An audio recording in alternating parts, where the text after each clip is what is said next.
Que mira, qué bien que tú lo estés planteando así, porque yo creo que le brinda una luz un poco diferente a lo que han sido, en mi opinión, yo creo que en la opinión de muchos, en fin de cuentas, un poco unas opiniones emitidas por el presidente del Senado, y que fue una de las noticias que retomó obviamente la producción del programa, sobre el tema de los gastos tributarios, sobre el tema de las exenciones. Yo creo que no se gana absolutamente nada a estar, fin de cuentas, confundiendo a la opinión pública, que ya no se deja confundir. Yo creo que es muy interesante ver cómo el Internet, Wikileaks, que ahora estamos descubriendo otro tema de transparencia, ha hecho de que muy rápidamente se puede dar cuenta, y la gente, aunque no recibe su 4% de educación, yo creo que también en esos últimos 10 años el ciudadano dominicano ha progresado muchísimo, ha evolucionado muchísimo, tiene más conciencia. No es porque fulano dice una cosa que entonces es sistemáticamente así. Yo creo que empieza a haber una capacidad crítica, en el buen sentido de la palabra, que permite volver las cosas en su sitio. Y yo creo que es un excelente mensaje que recibe entonces probablemente el presidente del Senado, que debe sentir que quizás haya sido muy mal informado, y yo pienso que eso fue el caso, el hecho de haber dicho de que no se podía cumplir con el 4% a la educación porque existen enormes exoneraciones fiscales que reciben los empresarios, y que la forma más olímpica de resolver el problema es que los sectores empresariales devuelvan, de cierto modo, esas exenciones, y que ahí está el dinero en la educación. Yo creo que fue muy desafortunado porque primero no se ajusta a lo que es la verdad de las mismas cifras oficiales, que por dicha contamos también que eso es un enorme progreso. Antes había que inventar cifras. Yo recuerdo hace menos de 10 años, hace 5 o 6 años, no había la cantidad de informaciones disponibles a través de todas las páginas web de los organismos estatales, y hoy en día yo creo que eso es una ganancia. Tenemos el mismo libro del presupuesto, ahora es mucho más explícito y permite a cada quien formarse su propia opinión y cuidarse de personas que pudiesen, o bien por desconocimiento o bien por interés, llegar a confundirnos. En este tema, solamente yo quería decir, yo le he dicho hace 2 años, lo dije el año pasado, y espero que sea el último año que tengamos que repetirlo, no nos dejemos confundir. El 80% de lo que se llama el gasto tributario, esas exenciones, por dicha las recibimos nosotros directamente como consumidores. Y básicamente, ¿de qué estamos hablando? Para entender nuevamente, es algo un poco esotérico y muy teórico este cálculo del gasto tributario, porque dentro de eso no todo necesariamente es exenciones fiscales. El hecho de que no se ponga ITEVIS al pollo, a los huevos, a los alimentos y a la medicina, para mí no es gasto tributario, es justicia social, y es algo que es totalmente normal en la gran mayoría de los países del mundo. Entonces, alguien que venga, porque quizás no sin mala intención, sino por desinformación, o porque quizás un asesor no le sopló correctamente en el oído, pues cuando está planteando reducir tan drásticamente como lo estaba proponiendo el presidente del Senado, las exenciones fiscales, él no se ha dado cuenta quizás de que lo que él estaba diciendo es que había que ponerle el ITEVIS a los alimentos, que había que ponerle el ITEVIS a los combustibles, que había que ponerle ITEVIS a la medicina, a la electricidad. Y yo no creo, yo tengo la oportunidad... Contrapolítica social. Además, yo he tenido la oportunidad de trabajar un par de veces, de asesorar algunas comisiones en el Senado. Yo estoy convencido de que nadie en su sano juicio está planteando esas cosas, de que haya que revisar ciertas exenciones. Obviamente hay que hacer este trabajo, pero nadie se debe dejar confundir. Pero no de manera generalizada.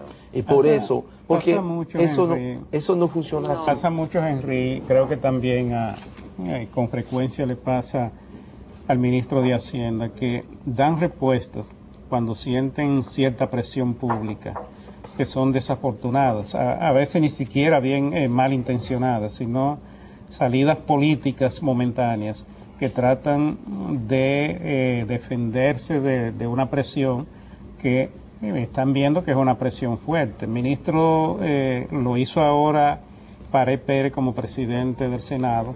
Obviamente fue una declaración desafortunada, pero es frecuente también en el ministro de Hacienda. Estamos acostumbrados a escuchar ese tipo de declaraciones. Entonces yo creo que eso es algo que los políticos nuestros tienen que ir revisando, porque ya no estamos en los tiempos anteriores, en tiempos pasados, donde tú tenía o podía manejar los asuntos de Estado, los asuntos políticos, los asuntos nacionales, con un dime y direte en una discusión y en una contraacusación permanente contra sectores nacionales. En este caso, a qué se refiere, que es el tema de la educación, es un tema muy neurálgico, muy sensible. Es un tema donde toda la sociedad en su conjunto está de acuerdo que es un tema puntual al cual hay que enfrentar y que no sea, tenemos que reconocer que no se ha hecho el aporte necesario y requerido para apoyar la educación en la República Dominicana, y eso hay que revisarlo. Además hay una ley que hay que cumplirla. Si no se puede cumplir, entonces deroguémoslas, pero claro, mantengámoslas. Eso es independiente de la racionalidad o no de los ataques y de la presión fuerte y del ingrediente político que pudiera estar detrás de eso, porque siempre son cosas que son aprovechadas. Pero la verdad es que tenemos que manejarnos de otra manera. Así es. Vamos a una pausa y regresamos.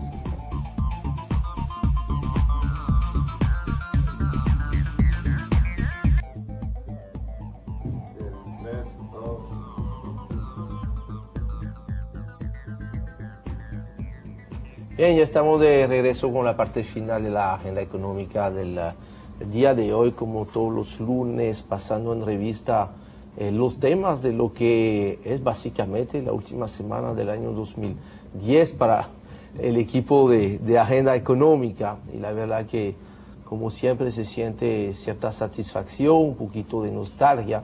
Llegó el año 2010, pero todos estamos con la esperanza de que el año 2011, a pesar de las declaraciones del ya pasado presidente del CONEP, ya podemos decir así, don Lisandro Macarulla, de que el año 2011 va a ser de muchas limitaciones, pues vamos a albergar la esperanza de que no solamente se consolida la estabilidad macroeconómica con crecimiento, sino que parte de una mejor administración del gasto público, pues se empieza a sentir un poquito más este crecimiento. Sobre este último tema, casi parte del mismo debate y declaración del presidente del Senado, era el tema, la discusión de la baja de la presión tributaria. Yo quería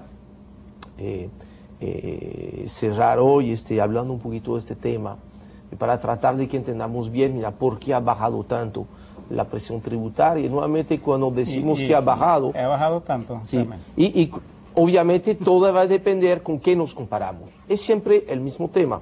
Cómo medimos el desempeño de algo depende del desempeño del periodo en revista y con qué lo estamos comparando. Entonces ahí, obviamente, la comparación que se ha utilizado, que no solamente sea mala, es tomar como referente el año 2007, que es un año en el cual la presión tributaria había alcanzado un nivel básicamente récord de un 17.31% del PIB.